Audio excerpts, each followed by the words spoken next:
Hello everyone. अगर आप CUT PG psychology की प्रिपरेशन कर रहे हो तो याद रखिए, हर पीवाईक्यू सिर्फ क्वेश्चन नहीं होता, वो एग्जामिनर के थिंकिंग पैटर्न का क्लू होता है। इस वीडियो में हम आंसर रटने नहीं, कॉन्सेप्ट को समझकर ऑप्शन चूज करना सीखेंगे। तो बिना टाइम वेस्ट किए चलिए स्टार्ट करते हैं। जनरल साइकोलॉजी के क्वेश्चंस जो हम लोगों ने पिछले वीडियो में तो 1 से लेकर 25 क्वेश्चंस तक तो सॉल्व किया था हमने। अब हम लोग उसके आगे के 25 क्वेश्चंस को कवर करेंगे। यहाँ आपको क्लियरली हर चैप्टर से 50-50 पीवाईक्यूज मिल रहे हैं। तो हम अपना फर्स्ट क्वेश्चन के साथ स्टार्ट करते हैं। तो हमारा फर्स्ट क्वेश्चन है, the sensation that we know something that it's somewhere in our memory but just वन our reach is known as the, ये हमारा मॉडरेट क्वेश्चन है, मॉडरेट लेवल का क्वेश्चन है एज यू कैन सी। तो कभी कभी हमें लगता है कि आंसर आता है बट बस जुबान पर आते आते रुक जाता है। इस स्टेट में पर्सन को स्ट्रॉन्ग फीलिंग होती है कि इंफॉर्मेशन मेमोरी में मौजूद है लेकिन वो तुरंत रिसीव नहीं हो पाते। ये जो फिनोमिना है, ये फिनोमिना मेमोरी रिट्रीवल फेल्योर का एक क्लासिक एग्जाम्पल है। तो हमारा करेक्ट आंसर होगा option D, tip of the tongue phenomena. Now next question number 27. The electromagnetic spectrum of different wavelength of light produce sensation of different colors is called. तो colour perception में wavelength decide करता है कि हम कौन सा colour देखेंगे। जैसे रेड, ब्लू, ग्रीन जैसे कलर वेवलेंथ का डिफरेंस की वजह से परसीव होते हैं। इस क्वालिटी को ह्यू कहा जाता है, नॉट सैचुरेशन और ब्राइटनेस। तो हमारा करेक्ट ऑप्शन होगा ऑप्शन ए। अब हम मूव करते हैं हमारे नेक्स्ट क्वेश्चन का, जो कि DU में आ चुका है। क्वेश्चन है हमारा, people having difficulty in focusing on the distant object have.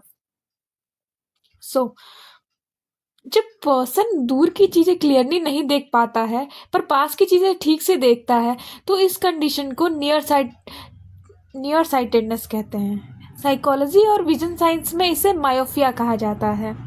हमारा करेक्ट ऑप्शन होगा option C, myopia. Question number 29 is the size of the difference in a stimulus property such as brightness of light needed for the observer to notice a difference. अब हम अपने 29 जो question है हमारा आज का उसे समझ लेते हैं।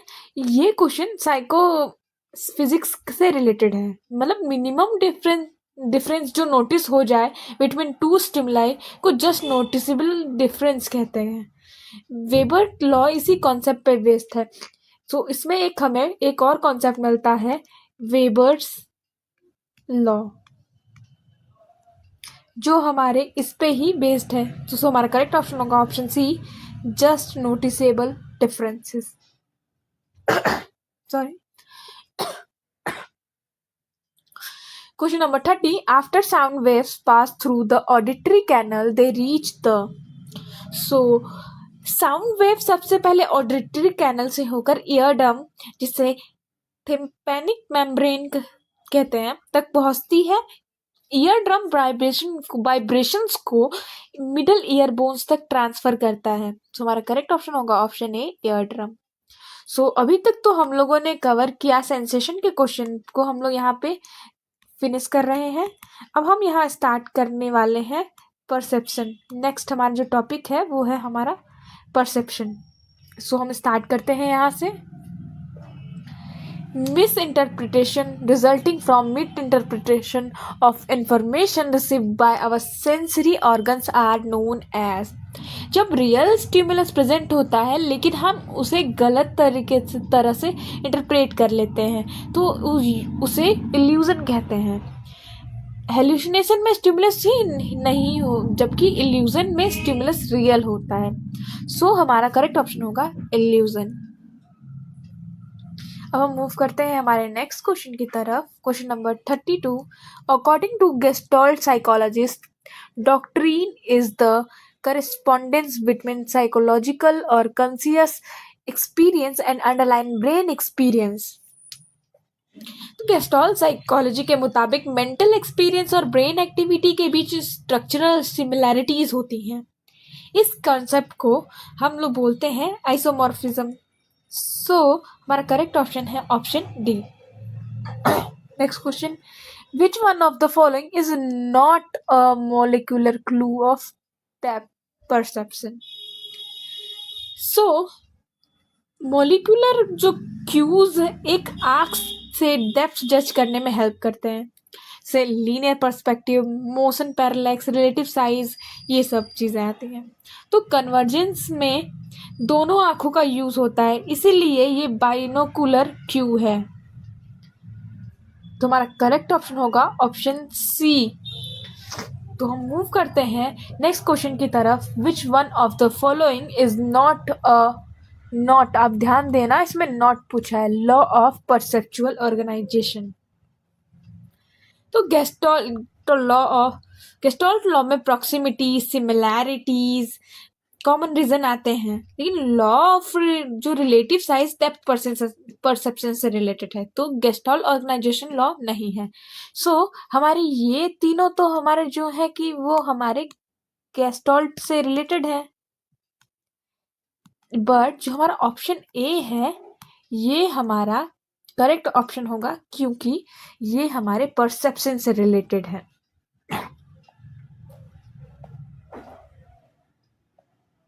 नेक्स्ट क्वेश्चन है, autokinetic movement does not take place if there is.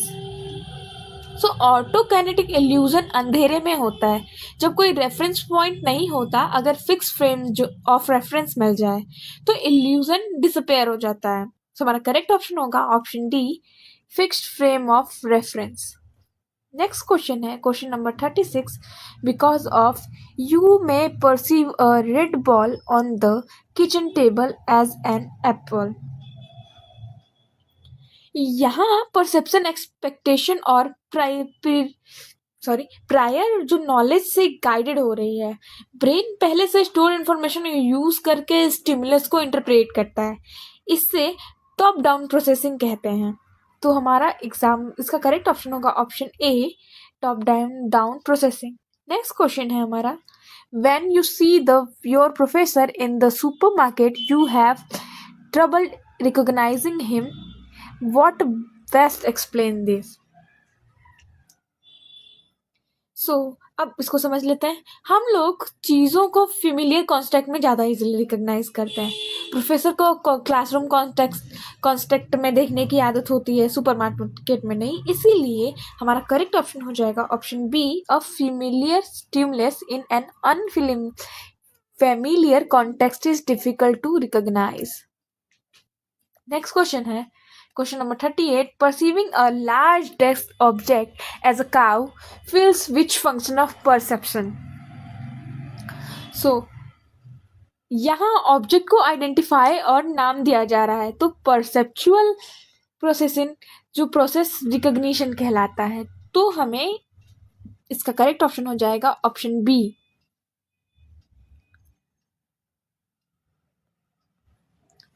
Next question है question number 39, the stimulation of specialized motion cells appear to be responsible for our perception. Motion specific neurons जब fatigue हो जाते हैं तो stationery object moving लगते हैं। इस phenomena को मोशन आफ्टर इफेक्ट कहते हैं। सो हमारा करेक्ट ऑप्शन होगा ऑप्शन ए, motion after effect. Next question है हमारा, the study of individual perception and use of space including territorial space is called. Personal space distance territoriality को का स्टडी प्रॉक्सिमिक्स के अंदर आता है। सो हमारा करेक्ट ऑप्शन हो जाएगा option B, proxemics. Which one of the following is not a cue for depth perception. अब हम लोगों ने डेप्थ परसेप्शन की बात पहले भी की है। Linear perspective, interposition, texture depth cues है। ओरिएंटेशन डेप्थ क्यूज नहीं होता। तो हमारा करेक्ट आंसर होगा ओरिएंटेशन। तो अगर आपको इसमें हमें 2 क्वेश्चन बन जाता है कि डेप्थ परसेप्शन क्या होता है। तो डेप्थ परसेप्शन हमारा लीनियर पर्सपेक्टिव है, इंटरपर्सनल टेक्सचर है, बट ओरिएंटेशन नहीं है। नेक्स्ट क्वेश्चन है question number 42। Perceptual consistencies are. Perceptual consistency हमें साइज, शेप, कलर को स्टेबल परसीव करने में हेल्प करती है, चाहे कंडीशन चेंज हो जाए। हमारा करेक्ट ऑप्शन होगा option A, an aid in perceiving a stable and consistent world. Next question है हमारा question number 43। Optical illusion result from distortion in. जो ऑप्टिकल इल्यूजन में एरर परसेप्शन लेवल पर होता है, ना कि सेंसेशन या ट्रांजेक्शन में। हमारा करेक्ट ऑप्शन होगा ऑप्शन ए, परसेप्शन। अभी तक तो हम लोगों ने सेंसेशन परसेप्शन का देखा, अब हम कवर करेंगे अटेंशन को। Question number 44। Why is selective attention is important. Selective attention irrelevant stimuli को फिल्टर करता है और इंटरफेरेंस कम करता है, ताकि इंपॉर्टेंट इंफॉर्मेशन प्रोसेस हो सके। तुम्हारा करेक्ट आंसर होगा option A, it reduce the interference from the irrelevant sensory sources. Next question है question number 45। Which of the following is not an objective determinant of attention? Objective determinant stimulus based होते हैं, जैसे कि size, जो repetitions है, intensities. लेकिन जो हमारा सोशल सजेशन है वो हमारे ऑब्जेक्टिव डिटर्मिनेशन नहीं है। हमारा करेक्ट ऑप्शन होगा ऑप्शन सी। अब हम मूव करते हैं हमारे नेक्स्ट क्वेश्चन की तरफ, जो है question number 46। When despite the individual desire to keep concentrating on desired area of focus, his or her attention is diverted, resulting in the blocking or diminishing of reception of desired information. It is refers to which of the following processes? यहाँ person focus रखना चाहता है, लेकिन external या internal जो distractions की वजह से अटेंशन हट जाते हैं। इस प्रोसेस में अटेंशन स्प्लिट नहीं होती, बल्कि मेन टास्क से, जो हमारा मेन टास्क है, उससे डाइवर्ट हो जाती है। ये ना कि डिवीज़न है, ना ही शिफ्टिंग है, ये वॉलेंटरीली है, बल्कि शिफ्टिंग वॉलेंटरी भी नहीं है, बल्कि अनवांटेड इंटरप्रिटेशन है। हमारा करेक्ट ऑप्शन होगा option B, distraction of attention. Next question है which one of the following not a component of object recognition system. हमारे ऑप्शंस इसमें feature detector, object representator, hypothesis verifier, model database. इसमें हमें ध्यान देना है, नॉट पूछा है। तो ऑब्जेक्ट रिकॉग्निशन का सिस्टम में मेन कंपोनेंट होते हैं फीचर डिटेक्टर भी होते हैं जो बेसिक फीचर डिटेक्ट करते हैं, ऑब्जेक्ट रिप्रेजेंटेटर भी होते हैं जो फीचर्स को इंटीग्रेट करता है, हाइपोथेसिस वेरीफायर भी होता है जो मैच करता है स्टोर्ड नॉलेज से। हमारा करेक्ट आंसर होगा इस सिचुएशन में मॉडल डेटाबेस। इस क्वेश्चन में जो कि पूछा है ना नॉट अ कंपोनेंट, हमारा करेक्ट ऑप्शन होगा model database. Next question is, the term refers to ability to focus on a specific aspect of experience that is relevant to the task at hand while ignoring other that are irrelevant. यहाँ clearly बोला गया है जो हमारे relevant हैं उन पे focus करना है, ना कि इनरिलेवेंट पे। ये डिफिनेशन डायरेक्टली सेलेक्टिव अटेंशन की है, यानी sustain attention equal to time के साथ फोकस डिवाइडेड। वही जो यहाँ पे है कि सस्टेन अटेंशन में टाइम के साथ फोकस है, यहाँ पे जो डिवाइडेड है इसमें मल्टीपल आएगा। और फोकस अटेंशन है वो जो ब्रॉडर, ये हमारा एक ब्रॉडर टर्म है। हमारा क्लियरली जो करेक्ट आंसर होगा ऑप्शन ए, सेलेक्टिव होगा।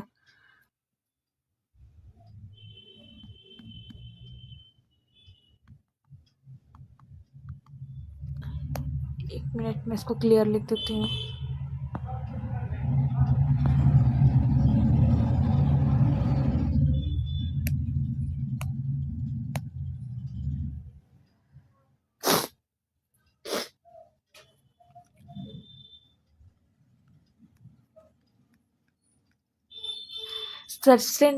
सस्टेन अटेंशन, टाइम पर फोकस, डिवाइडेड, ये हमारा हो जाएगा मल्टीटास्किंग। और ये तो हमारा ब्रॉडर टर्म है ही। हम मूव करते हैं हमारे नेक्स्ट क्वेश्चन की तरफ। Question number 49, which one of the following is not a characteristics of feature of automatic processing. तो हमारे ऑप्शन है occurs without attention, occurs without the conscious awakeness of task, occurs without interfering with the other activities, permits gaining detailed knowledge of task। तो automatic processing fast, effortless और unconscious होती है, लेकिन ये deep detail analysis allow नहीं करती। वो control processing का फीचर होता है, इसीलिए जो ऑप्शन ऑटोमेटिक प्रोसेसिंग ऑपोजिट है वही आंसर होगा। तो हमारा करेक्ट ऑप्शन है option D, permitting gaining detailed knowledge of task. हमारा आज की वीडियो के लिए लास्ट क्वेश्चन है, according to DeGangi and Porges which is the correct order of 3 stages of sustain attention. तो सस्टेन अटेंशन में sequential process होता है, पहले अटेंशन आता है, तो इसमें सभी में अटेंशन है। अटेंशन को गेट करना होता है, तो हमारा ये ऑप्शन कट जाता है। फिर सेकंड होता है अटेंशन को होल्ड करना, तो हमारा करेक्ट ये भी जो है एलिमिनेट हो जाता है, तो हमारा क्लियरली करेक्ट आंसर हो जाता है ऑप्शन ए, अटेंशन। फिर उसके बाद होता है रिलीज होती है, तो हमारा करेक्ट आंसर ऑप्शन ए मिल गया हमें। ये logical flow neuro development attention model में एक्सेप्टेड है। तो हमारा ये हो गया पूरे हमारे क्वेश्चंस जनरल साइकोलॉजी के, जो कि हमारा यूनिट 5 है। अब हम नेक्स्ट वीडियो में कवर करेंगे यूनिट 6, जो कि होने वाला है हमारा, एक मिनट, यूनिट 6 को कवर करेंगे जो थिंकिंग, इंटेलिजेंस एंड क्रिएटिविटी से रिलेटेड है। तो बी रेडी फॉर डैट। अगर आपको लग रहा है कि ये क्वेश्चन अब ज़्यादा क्लियर हो रहे हैं, तो समझ लीजिए आप सही डायरेक्शन में जा रहे हो। CUT-PG में सिलेक्शन उनका होता है जो समझ के प्रैक्टिस करते हैं, सिर्फ पढ़ते नहीं। इसीलिए कंसिस्टेंट रहिए, PYQ से रिवाइज करते रहिए और प्रिपरेशन पे भरोसा रखिए। मिलते हैं नेक्स्ट वीडियो में स्ट्रॉन्गर कॉन्सेप्ट के साथ। तब तक आप पढ़ते रहिए एंड बी कॉन्फिडेंट। बाय।